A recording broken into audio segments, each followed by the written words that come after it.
நண்பர்கள் அனைவருக்கும் காலை மாலை மதிய வணக்கங்களை தெரிவித்துக் கொள்வது உங்கள் நண்பன் அருண். இந்த வீடியோவில் நம்ம எதை பற்றி பார்க்க போகிறோம் அப்படின்னு பார்த்தீங்கன்னா, லேண்ட்ஸ்கேப் ஒர்க்கை பற்றி தான் ஃபுல் அண்ட் ஃபுல் பார்க்க போகிறோம். லேண்ட்ஸ்கேப் ஒர்க்குனா என்ன, அதில் வந்துட்டு என்னென்ன மாதிரியான வேலைகள் இருக்கும், அதுக்கு எவ்வளோ சம்பளம் வரும், யாரெல்லாம் லேண்ட்ஸ்கேப் ஒர்க்கில் போகலாம், யாரெல்லாம் போகக்கூடாது அப்படிங்கிறத பற்றி டீட்டெயிலாக இந்த வீடியோவில் பார்க்க போகிறோம். ஸோ இந்த வீடியோவை கடைசி வரைக்கும் பாருங்கள். யாராவது லேண்ட்ஸ்கேப் ஒர்க்கில் போகிறேன்னு சொன்னாங்க அப்படின்னா தயவுசெய்து அவங்களுக்கு இந்த வீடியோ வந்து ஷேர் பண்ணி வைங்க, ஓகேங்களா? சிங்கப்பூரில் பார்த்தீங்க அப்படின்னா வந்துட்டு ஜென்ரல் ஒர்க்கர்லேருந்து எஸ் பாஸ், இ பாஸ்ன்னு நிறையா டைப்பாக பாசஸ் இருக்குது. நிறையா ஒர்க் வந்து அவைலபிளாக இருக்குது. கம்மியான சேலரியிலேருந்து அதிகமான சேலரி வரைக்குமே வந்துட்டு ஒர்க் இருக்குது. அதே மாதிரி ஈஸியான வேலையிலேருந்து கஷ்டமான வேலை வரைக்கும் எல்லா வேலையுமே இருக்குது, ஓகேங்களா? நிறையா டைப்ஸ் ஆஃப் ஒர்க் இருக்குது. அதில் வந்துட்டு நீங்கள் எந்த ஜாபை சூஸ் பண்ணி போகிறீங்க அப்படிங்கிறது ரொம்ப ரொம்ப இம்பார்ட்டன்ட். நீங்கள் சூஸ் பண்ணி போகிற ஜாப் வந்து எப்படி இருக்குங்கிறத நீங்கள் தெரியாமல் அங்கே போகிறீங்க அப்படிங்கிற பட்சத்தில் கண்டிப்பாக வந்து உங்களுக்கு லாஸ் தான் மிஞ்சும், ஏமாற்றம் தான் மிஞ்சும், நீங்கள் திருப்பி வர்ற மாதிரி ஆகிடும், ஓகேங்களா? அதனால் நீங்கள் எந்த வேலைக்கு போனாலும் அந்த வேலையை பற்றி தெரிஞ்சால் மட்டும் போங்க, தெரியலைன்னா போகாதீங்க. இப்போ லேண்ட்ஸ்கேப் ஒர்க் அப்படின்னா என்ன அப்படிங்கிறத ஃபஸ்ட்டு சொல்லிடுறேன். நிறையா பேருக்கு லேண்ட்ஸ்கேப் ஒர்க்கிங்னா என்ன ஒர்க்குன்னு நினச்சிட்டு இருக்காங்கன்னா, சும்மா வந்துட்டு இந்த கத்திரிக்கோலை வச்சு தோட்டத்தில் வந்து அந்த இதெல்லாம் சரி பண்ணுறது, தோட்டத்துக்கு வந்து தண்ணி அடிக்கிறது, இது மாதிரி ஒர்க்கு தான் லேண்ட்ஸ்கேப் ஒர்க் அப்படிங்கிற மாதிரி நிறைய பேர் நினச்சிக்கிட்டு இருக்காங்க. ஆனால் அது கிடையவே கிடையாது. அப்புறம் அது இல்லை அப்படின்னா அப்போ வேறு என்ன லேண்ட்ஸ்கேப் ஒர்க்குனா அதுவும் ஒர்க்கு தான், ஓகேங்களா? அந்த ஒர்க்கு உங்களுக்கு கிடைக்கிறதுக்கு வாய்ப்பு இருக்குது, ஆனால் அது மட்டுமே இருக்காது. வேறு என்ன மாதிரியான ஒர்க் இருக்கும்னு கேட்டிங்கன்னா, சிங்கப்பூர்லலாம் பார்த்தீங்க அப்படின்னா எல்லா இடத்துலையுமே பார்த்தீங்க அப்படின்னா ரெண்டு சைடுமே புல் வந்து இருக்கும். எல்லா ஏரியாலுமே புல் வச்சுருப்பாங்க. அந்த புல் வந்து கண்டிப்பாக வளர்த்துக்கிட்டே தான் இருப்பாங்க. எப்பயுமே அந்த இடத்துல புல் இருக்கும், ஓகேங்களா? அது வளரும் பார்த்தீங்களா? அப்போ வளர்றப்ப அதை வெட்டணும், ஓகேங்களா? ஸோ வெட்டுறதுக்கு பார்த்தீங்க அப்படின்னா ஒரு மிஷின் கொடுத்துருப்பாங்க. கிட்டத்தட்ட அந்த மிஷின் வந்து ஒரு 10லேருந்து 15 கிலோ இருக்கிறதுக்கான வாய்ப்புகள் இருக்குது. அந்த 15 கிலோ மிஷினை எடுத்து பின்னாடி மாட்டிக்கிட்டு நீங்கள் கையில் பிடிச்சிக்கிட்டு மிஷினில் வந்து அந்த புல்லெல்லாம் வெட்டுற மாதிரி இருக்கும், ஓகேங்களா? இது மட்டும் தான் லேண்ட்ஸ்கேப் ஒர்க்கா, இது கூட நான் பார்த்துருவேனே அப்படின்னு நினச்சின்னா இது மட்டும் கிடையவே கிடையாது. சிங்கப்பூரில் பார்த்தீங்க அப்படின்னா இந்தியாவிலலாம் பார்த்தீங்கன்னா ரோடு வைக்கணும், ரோடு போடணும், ரோடு அகலப்படுத்தணும்னா ரெண்டு சைடு இருக்கிற மரத்தை, புளிய மரத்தை எல்லாத்தையும் வெட்டிடுவாங்க.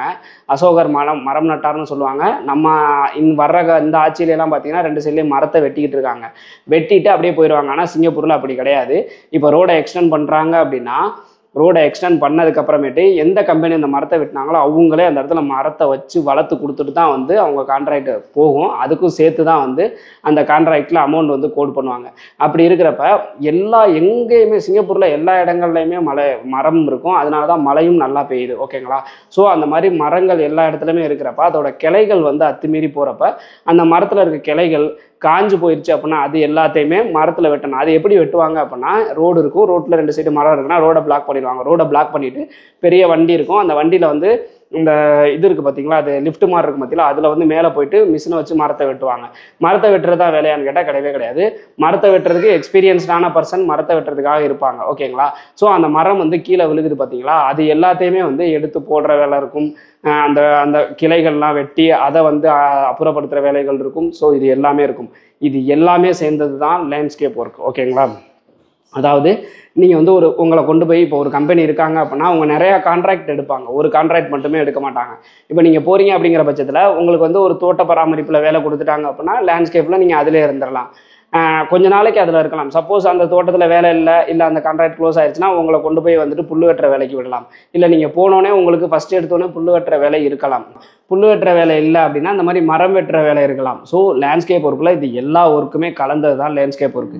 இந்த ஒர்க்குக்கு யாரெல்லாம் போகலான்னு பார்த்தீங்கன்னா மோஸ்ட்லி வந்துட்டு டெஸ்ட் அடிக்காதவங்க நிறைய பேர் முன்னாடி எடுத்துக்கிட்டு இருந்தாங்க. ஆனால் இப்போ டெஸ்ட் அடித்தவங்களையும் இந்த லேண்ட்ஸ்கேப் ஒர்க்குக்கு எடுக்க ஆரம்பிச்சிட்டாங்க, ஓகேங்களா? ஆனால் என்னோட அனுபவத்தில் நான் சொல்கிறது என்ன அப்படின்னு கேட்டிங்கன்னா, டெஸ்ட் அடித்தவங்க லேண்ட்ஸ்கேப் ஒர்க்குக்கு போகாதீங்க.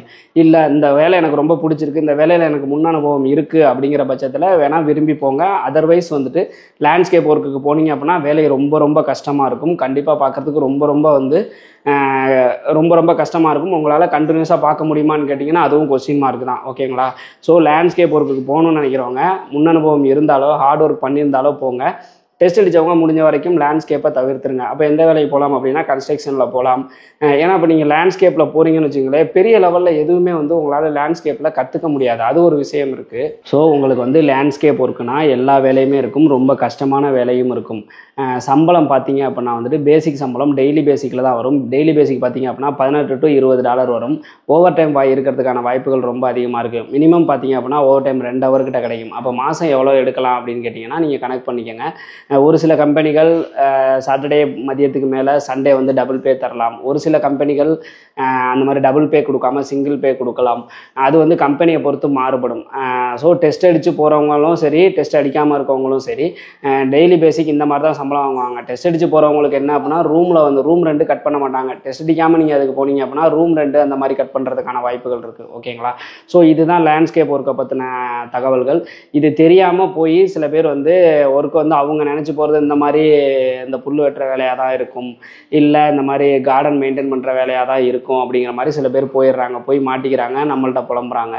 அதே மாதிரி ஏஜென்ட்டுகளும் வந்து பார்த்திங்க அப்படின்னா லேண்ட்ஸ்கேப்னா இந்த வேலை மட்டும்தான் இருக்கும், இதெல்லாம் இருக்காதுன்னு சொல்லி அனுப்பி வச்சுறாங்க. அங்கே போனால் ரோட்டில் மரம் வெட்ட விட்றதும் புல் வெட்ட விட்றதும் இருக்கிறதுனால நிறைய பேர் திருப்பி வந்துட்டு பணத்தை கொடுங்கன்னு ஏஜென்ட்டை ஃபைட் பண்ணிகிட்டு இருக்காங்க.